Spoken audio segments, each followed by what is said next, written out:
देखो देखो हमें सरकार से 2000 रुपए मिले हैं, देखो। ओ रज्जो रज्जो, देखो हम तुम्हारे लिए कुछ लेकर आए हैं। अरे कहाँ लेके आए? अरे देखो हम तुम्हारे लिए साड़ी लेकर आए हैं।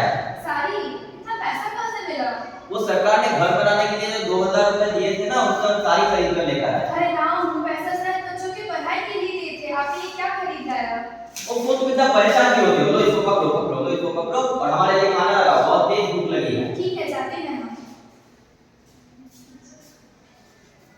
अरे घर में इतना हल्ला क्यों हो रहा है?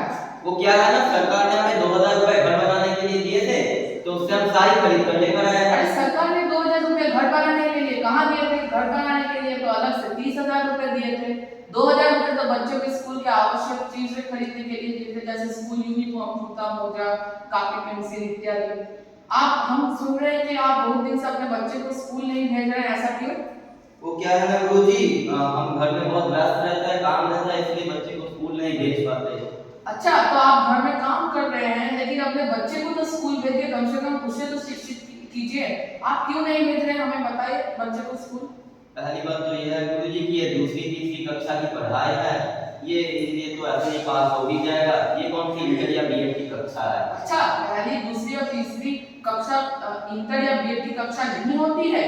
तो आप बताइए आपका घर इतना मजबूत कैसे बना? जी हमने बुनियाद कूट के चारों तरफ फैला कर अपने घर को मजबूत बनाया है। अच्छा, तो आपने बुनियाद कूट के अपने घर को मजबूत बनाया, लेकिन अपने बच्चे की बुनियाद को क्यों कमजोर कर रहे हो आप? पहली, दूसरी, तीसरी की पढ़ाई बुनियादी पढ़ाई होती है। अगर ये अच्छे से ना की जाए तो बच्चा फ्यूचर में कुछ पढ़ ही नहीं पाएगा। हमारी शिक्षा की अवस्था को देखते हुए सरकार ने कितने कार्यक्रम चलाए हैं, जैसे दीक्षा ऐप, ऑनलाइन एजुकेशन। अब तो बच्चे मोबाइल में भी पढ़ सकते हैं, और जो लोग स्कूल नहीं जा सकते या फिर जो लोग दिव्यांग हैं, वो भी तो आजकल मोबाइल में पढ़ सकते हैं, और सरकार ने उनके लिए भी विभिन्न कार्यक्रम किए हैं। लेकिन आप जैसे लोग सिर्फ बहाने बनाते हैं, जैसे काम में व्यस्त रहते हैं। पहली, दूसरी, तीसरी की कक्षा इंटर या बीएड की कक्षा नहीं होती है। गुरुजी बच्चे मोबाइल में पढ़ते कहाँ है? वो तो पता नहीं दिन भर क्या क्या गेम खेलते रहते तो हैं। इसमें तो गलती आपकी है। आप उन्हें समझाइए कि उनके जीवन में उनका गेम ज्यादा जरूरी है या उनका फ्यूचर ज्यादा जरूरी है। कोई हमारी बात नहीं मानता गुरुजी, हम उसको मोबाइल दे देते हैं पढ़ने के लिए, और पता नहीं वो दिन भर क्या करता रहता है। आप उसे अपने सामने बिठाइए और कहिए पढ़ने को। गुरुजी, ये निपुण भारत मिशन कुछ आया है? हाँ, निपुण भारत मिशन। ये क्या होता है? पता है वो क्या है? नहीं, मुझे पता नहीं। हम तो इतनी बार बोलते थे, लेकिन कान बंद करके बैठे रहोगे। फिर से सुनो। अगर आपका बच्चा कक्षा 1 में पढ़ता है, आपका बच्चा क्या कक्षा 1 में पढ़ता है? हाँ गुरुजी।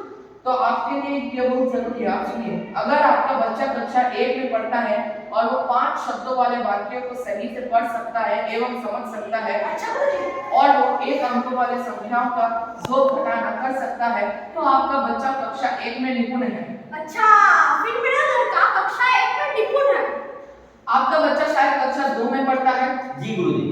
अगर आपका बच्चा कक्षा 2 में पढ़ता है, तो अगर उसे 45 शब्द प्रति मिनट की रफ्तार से पढ़ सकता है एवं समझ सकता है, और वो 2 अंकों वाले संख्याओं का जोड़ घटाना कर सकता है, तो आपका बच्चा कक्षा 2 में निपुण है। अच्छा गुरुजी। और जैसे मेरा बच्चा कक्षा 3 में पढ़ता है, अगर वो 60 शब्द प्रति मिनट की रफ्तार से पढ़ सकता है एवं समझ सकता है, और वो 3 अंकों वाले संख्याओं का जोड़ घटाना कर सकता है, और वो 10 तक गुना जानता है, तो वो कक्षा 3 में निपुण है।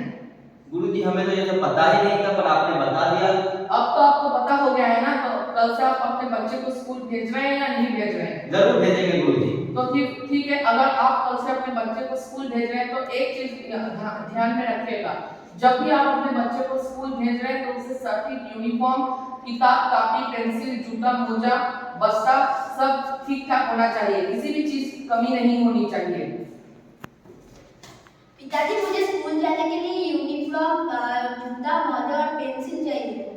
बच्चा, तुम्हारे पिताजी को सरकार ने 2000 रुपए दिए हैं ना, ताकि तुम्हारे स्कूल के सारी आवश्यक चीजें तुम्हारे पिताजी खरीद पाए और तुम स्कूल जाकर निपुण बन सको। जी गुरुजी।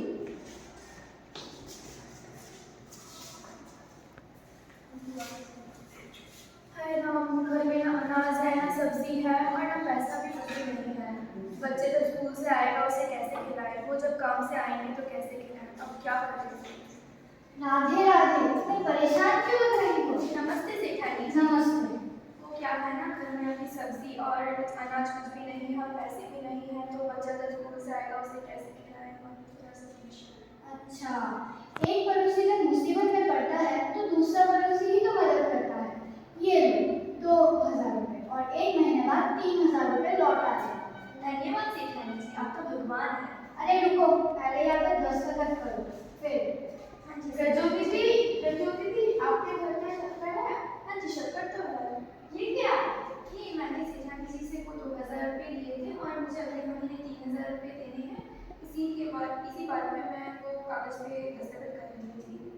दीदी, यहाँ पे लिखा है कि आपको अगले महीने 5000 रुपए लौटाने पड़ेंगे। अरे ये तो मेरे साथ धोखा है, उन्होंने तो कहा था सिर्फ 3000 रुपये। आप निपुण नहीं हैं, इसीलिए आप इसे पढ़ नहीं पाए और समझ नहीं पाए। आप अपने बच्चों को भी पढ़ाई लिखाई करवाइए ताकि वो ऐसी मुसीबत में ना फंस सके। हाँ, मैं अपने बच्चों को हर रोज स्कूल भेजूंगी ताकि वो ऐसी मुसीबत में ना पड़े। हाँ।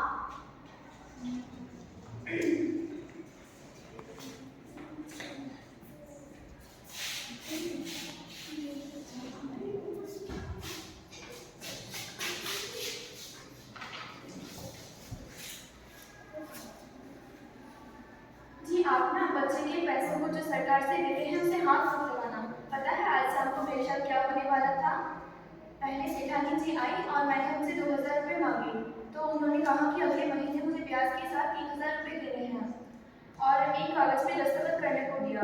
तभी आयुषी दीदी आई और मुझे बोला कि यहाँ पे तो लिखा है कि 5000 रुपये देने हैं। मैं निपुण नहीं थी, इसलिए मैं कागज को पढ़ नहीं पाई और मैं अपने बच्चे को भी ऐसी मुसीबत में नहीं देखना चाहती, इसलिए मैं अपने बच्चे को कल स्कूल भेजना चाहती हूँ और उसे निपुण बनाना चाहती हूँ।